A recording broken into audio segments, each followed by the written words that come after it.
Welcome to my humble abode. Danny Bates here, and today I want to talk to you about a book that I read. All of my other reviews are on books that I listen to. I'm a truck driver. I spend all day driving. I love Audible. I love audiobooks. That's why most of my reviews are on audiobooks. I do, however, believe it or not, know how to read, and I do still read and enjoy reading. Now, in the interest of transparency, I have to tell you up front, this book was given to me. I did not purchase it. And part of the agreement when I was given this book is that I would do a review of the book. There are no criteria as to it being a positive book, me trying to put a positive spin on it. The only criteria is that it is an honest review of what I think of the book. That being said, it's going to be a positive review. This is not the first Mark Miller book that I have read. In fact, it's not the only Mark Miller book that I own, as you can see. Mark Miller is an author that does an excellent job of telling a parable. And a parable is simply a story that is designed to turn your brain on, make you think, and teach you at the same time. A good parable, and this is why Jesus uses parables so often in the Bible. A good parable draws the listener in or the reader in.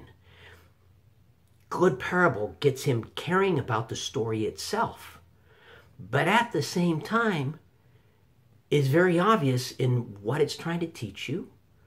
You don't sit there and go, I wonder what I was supposed to learn from that. That's one of the problems with, there are several other authors that come to my mind that have tried to write a good leadership parable, a good communication parable, a good fictional parable about a nonfiction subject. And their story's engaging. Their story draws you in, but it doesn't make you think. At the end, you're like, wow, that was a good book. I feel good. It gave me a positive feeling. Yay, I can do it, whatever. But I don't have anything to think about. I didn't learn. I didn't grow. I didn't stretch. Mark Miller is able to write a parable that is engaging, that draws you in, that wakes up your brain and makes you think. This is a parable where you will want to have pen and highlighter because you're going to highlight sections of the book. You're going to go, oh, wow. Ooh.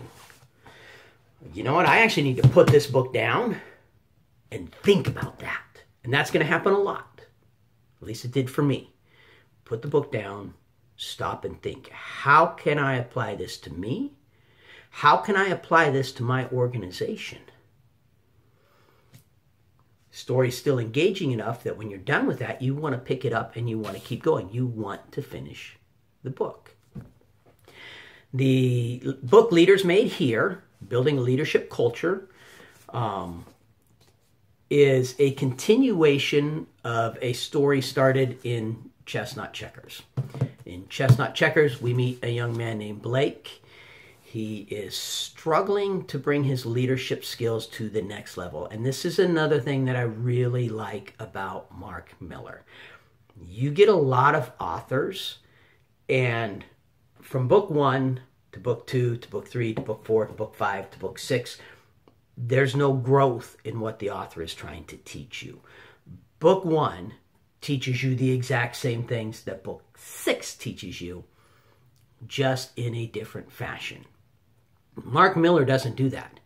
He has evolved his message. He has evolved his teaching. And this book is a book that, from what I've been able to tell, it's hard to find leadership books that address. So in Chestnut Checkers, Blake is wanting to move up in the company. He's wanting to be a better leader. He's not sure how to take his leadership skills to the next level. And Chestnut Checkers teaches him how to do that. Now in Leaders Made Here, Blake is back.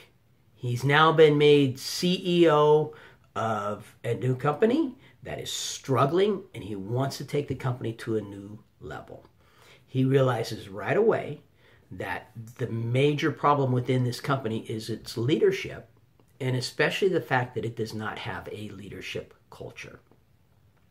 The book addresses why you would want a leadership culture, because you might be sitting there saying, well, what benefit do I get from a leadership culture within my company? The book addresses that.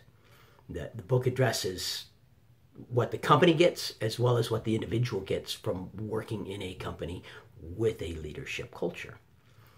Blake brings his friend Charles on board, and him and Charles' team go on a journey to discover, how do we create a leadership culture within our company. Mark Miller does not lay out, do exactly this, do exactly that, do exactly, A, B, C, D.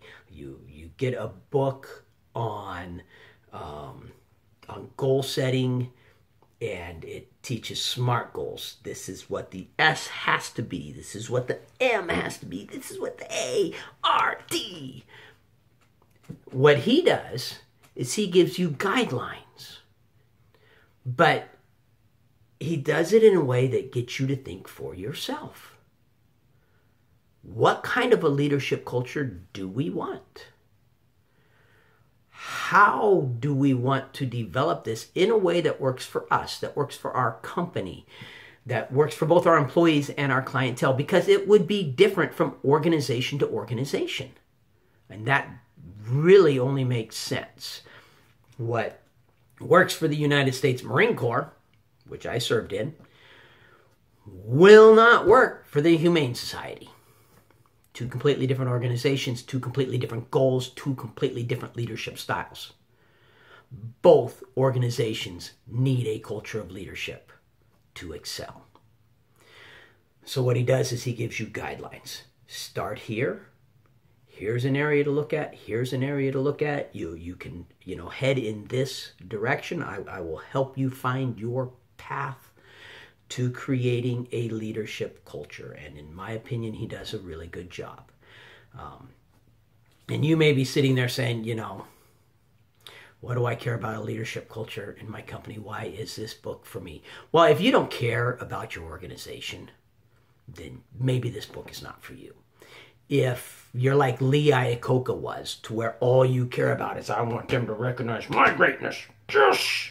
I'm going to build GM to this great company, but I'm going to make sure that there's nobody to follow in my footsteps. So when I leave, the company crashes and everybody goes, wow, that was a great man. The company couldn't even survive without him.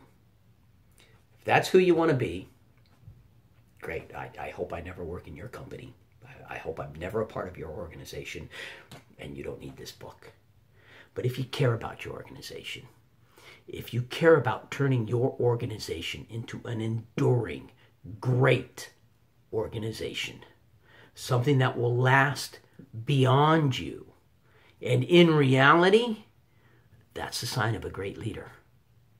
When you can point back and say, hey, I built that, and it's better today than it was in my day, then you're a great leader, and only then, in my opinion. Then this book is for you. It's a really well-written book. It teaches, not a lot else that I can say. If you're feeling like you're not to the point of where, my leadership skills are good enough to influence, then start off with Chestnut Checkers. Chestnut Checkers is another really good, it's a parable, makes you think, shows you how to go from basic leadership to outstanding personal leadership. And then Leaders Made Here shows you how to instill that great leadership as part of the culture within your company so that you can attract and retain and teach and build and turn your company into an enduring great company. Enough said. I hope you have a wonderful day. I hope you care about the organization that you work with enough to get these books, to check them out. Have a good day.